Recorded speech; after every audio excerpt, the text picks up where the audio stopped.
Boa noite. Saudações a todas e todos, colegas psicólogos políticos. Meu nome é Ézio Alves e, em parceria com Rubens Vidigal e Salvador Antônio Meirelles Sandoval, nosso orientador, vinculados também ao programa de Psicologia Política da PUC de São Paulo, apresentaremos dados preliminares da nossa pesquisa intitulada Percepções Políticas sobre a Pandemia do Covid-19.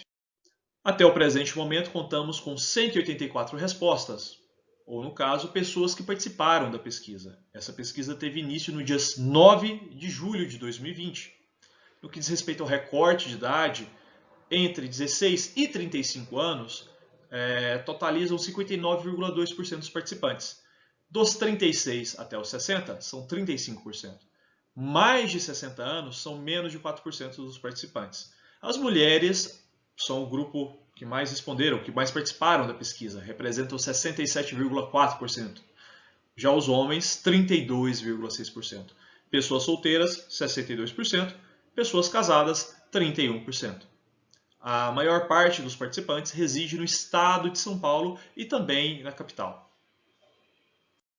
No que diz respeito ao perfil étnico dos participantes, 71% são brancos, 19% são pardos, 6,5% são pretos e outros correspondem a 3,3%. Aquelas pessoas que estão trabalhando no presente momento correspondem a 63,4%. Aquelas que não estão trabalhando correspondem a 36,6%. No que diz respeito à renda familiar, ou seja, a renda da família, considerando que o salário mínimo corresponde a R$ 1.045 no atual momento, as pessoas que responderam que recebem até 2 salários mínimos correspondem a 5%, de 2 a 8 salários mínimos, 70,6%, mais de 8 salários mínimos, 23,4%. No que diz respeito à religiosidade dos participantes, a maioria cresceu na religião ou católica ou evangélica, mas há uma mudança significativa nesse perfil e nesse padrão. Os católicos, que representavam 68%, caíram para 26% e os evangélicos, 17%, caíram para 10% no que diz respeito à religião atual dos participantes da pesquisa.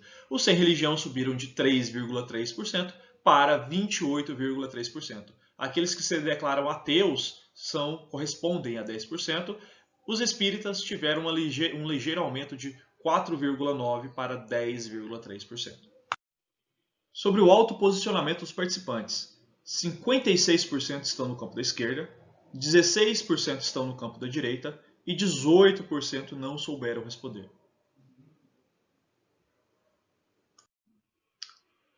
Após essa breve descrição do perfil socioeconômico, sociodemográfico dos participantes da pesquisa, vamos examinar alguns cruzamentos de dados frente à avaliação do governo federal perante algumas variáveis, como, por exemplo, a escolaridade.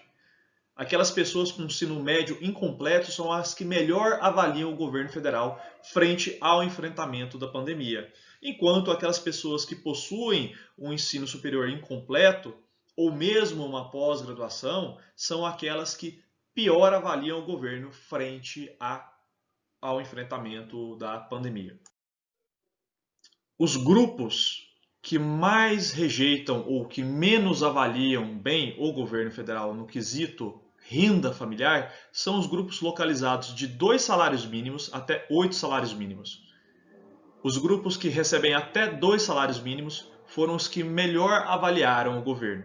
E os grupos que recebem de 8 ou mais que 8 salários mínimos correspondem ao segundo grande bloco de pessoas segundo grande grupo de pessoas que avaliaram bem o governo.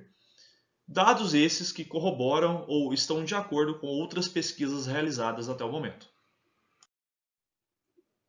Ao cruzarmos os dados e observarmos a avaliação do governo federal frente à pandemia no que diz respeito à religião dos participantes, é possível ver uma pior avaliação deste governo federal nos grupos ateus ou aqueles sem religião.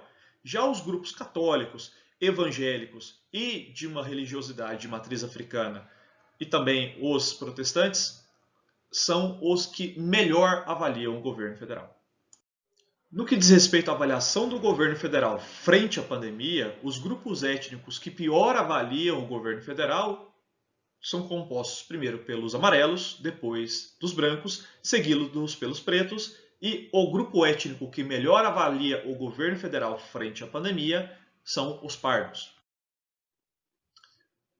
Podemos observar também a mudança da percepção dos participantes da pesquisa em relação a alguns temas. O trabalho remoto e a educação remota, que eram vistos ou percebidos antes da pandemia como pouco relevantes ou pouco importantes, agora são vistos como mais importantes ou mais relevantes.